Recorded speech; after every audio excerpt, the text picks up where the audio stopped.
Bonjour tout le monde, me voici aujourd'hui avec une nouvelle invitée, je te laisse te présenter. Bonjour Julie, je suis Elisa Marquez Garrido, je suis psychopédagogue et je fais de l'accompagnement pour les enfants, les adolescents dans le cadre de leur scolarité. D'accord, est-ce que ton métier a un nom ?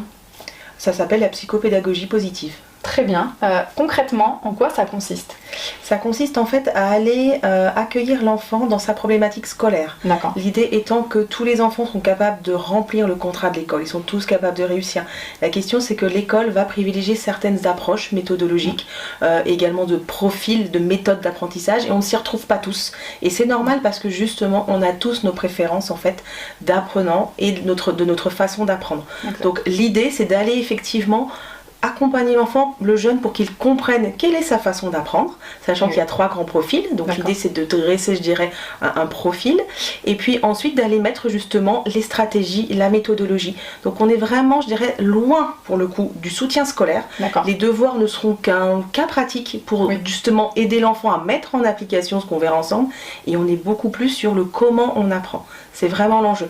Et puis il arrive aussi que certains enfants ou jeunes sont très doués à l'école, donc le sujet ne se pose pas en termes de méthodologie, mais le sujet va vraiment être en termes d'émotion, c'est-à-dire comment il ressent, je dirais, sa position, sa place au sein de l'école, avec ses pairs, avec les enseignants, du regard qu'il a sur lui-même et qu'il a effectivement dans sa relation à l'autre.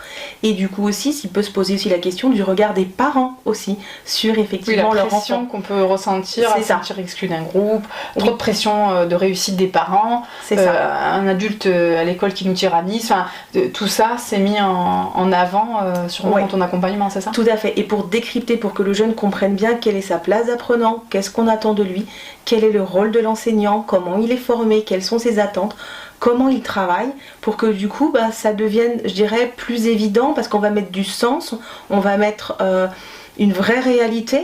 Et du coup, généralement, je dirais, toutes les peurs que l'on a, qui sont sûrement infondées, assez souvent, parfois, c'est de la projection.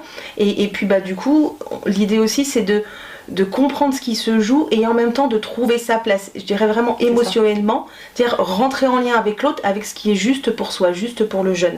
Et qui comprennent toutes les façons, parce qu'on a plein de façons de rentrer en relation, selon qui on est. Bien sûr. Et donc voilà, ça fait partie de l'accompagnement. Et je dirais qu'il y a un dernier volet auquel je fais très attention, c'est toute la partie hygiène de vie. À savoir effectivement, on peut pas être, je dirais, à l'école dans de bonnes dispositions si on fait pas attention à son sommeil, à son alimentation. Évidemment. C'est une base de la pyramide de Maslow.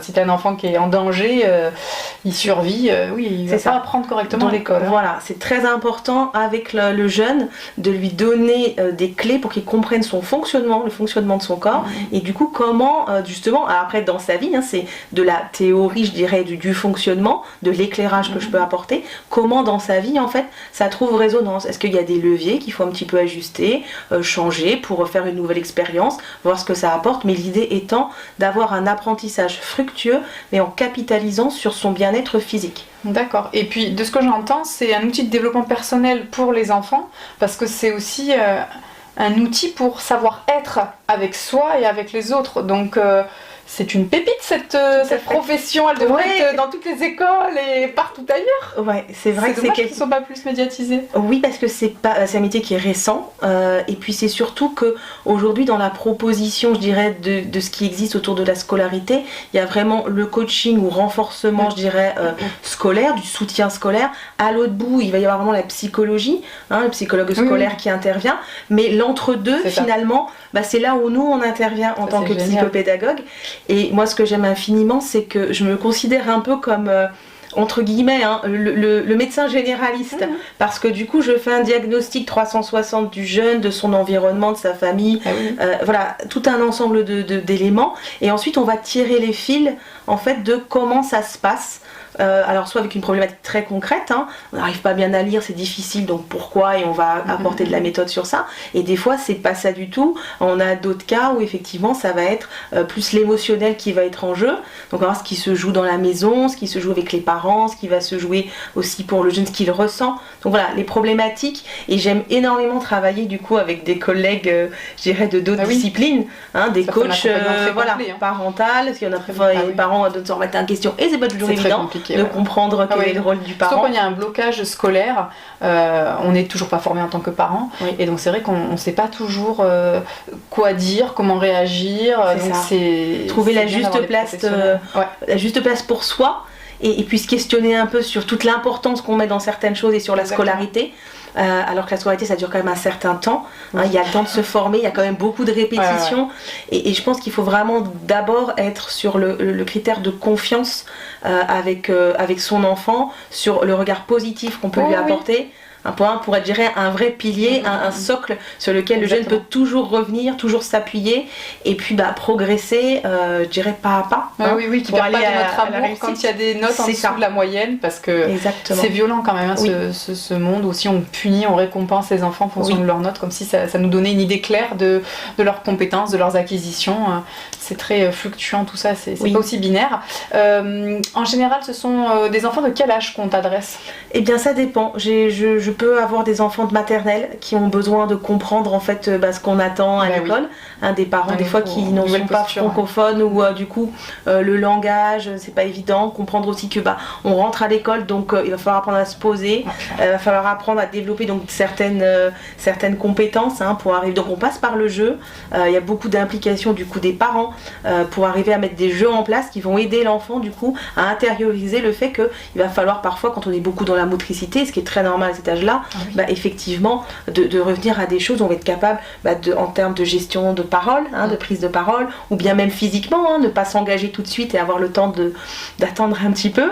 Voilà, donc pareil, expliquer, il y a des enfants, notamment aussi par le Covid, qui ont eu peur en maternelle d'entrer et de comprendre du coup quels étaient les enjeux.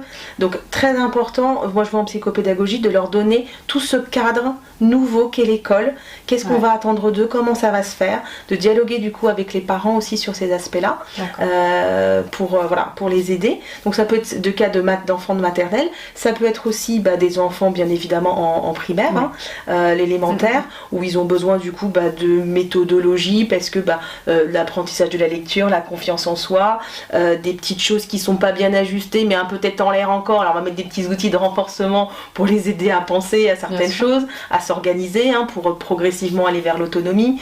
Donc dès l'instant où ça commence à se gripper, que des fois la communication avec le corps enseignant est pas évident, du coup je soutiens aussi les parents pour comprendre le rôle, ça, et aller en médiation, aller vraiment discuter, aller prendre la place en tant que parent, parce que là ils sont vraiment dans le rôle d'accompagnant, c'est plus leur scolarité. Exactement. Donc du coup ils n'ont pas besoin de revivre, et souvent c'est ce qui se passe, on revit au travers de son enfant sa scolarité, et si elle a été un petit peu difficile, du coup on est un peu dans les mêmes mécanismes qui se réveillent, alors que là il se joue autre chose. Donc c'est important d'avoir aussi pour eux un temps d'écoute sur ce qu'ils ont pu vivre, mais de remettre le débat, je dirais, de recentrer l'expérience de leur enfant, les places de chacun, et comment eux ils ont aussi une carte à jouer en tant que parents pour accompagner leurs enfants, et du coup aller en discussion avec le corps enseignant, et puis bien sûr les adolescents, ados élémentaires, sur l'adolescence qui est une grande période avec plein de chamboulements, c'est mes mots. Donc du coup il se passe tellement de choses, le champ des possibles côté ado,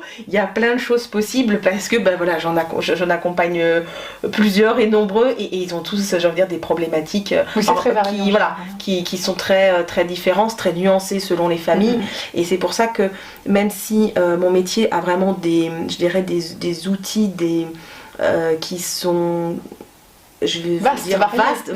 varié, néanmoins l'accompagnement est toujours sur mesure. La palette d'outils est toujours unique, et elle accompagne, elle est évolutive, elle accompagne dans le temps. Tu dois même créer des outils spécifiquement à une situation spécifique, ça doit être génial. Exactement, c'est l'occasion de tester, et c'est vraiment en lien justement aussi avec le jeune que j'ai en face de moi, qu'est-ce qui lui plaît, et ça je le vois en échangeant, ce à quoi il va être sensible, réceptif, exactement, agréable pour l'enfant, et pas encore une torture qui ressemble un petit peu à l'école, quoi. Ouais, tout à fait. Non, vraiment, l'idée, c'est contrairement à l'école où ils sont quand même en mode récepteur et un peu passif quand même, là, c'est de les mettre en projet. Alors, en projet de ce qui est juste pour eux, de ce qui fait sens. Donc, il y a vraiment une notion aussi d'engagement de leur part. Il y a le parent qui dépose, qui me dépose l'enfant, mais il y a vraiment le jeune qui doit aller dans ce sens. Et je dirais que le parent, de toute façon, plus l'enfant est jeune, plus le parent est convié entre les séances à du coup pratiquer, à pratiquer avec l'enfant et à faire bouger les lignes avec moi, et plus plus. Et après, voilà, on discute aussi tout au long, je dirais, des accompagnements, de ce rôle et exactement du parent avec son enfant pour que ce soit une relation qui évolue et qui tend à l'autonomie dans les relations, que ce soit le jeune par rapport à lui-même et le parent avec son enfant. Parfait. Merci beaucoup Elisa pour ces lumières. Merci Julie. Merci à vous de nous avoir écoutés. On vous dit à bientôt. À bientôt.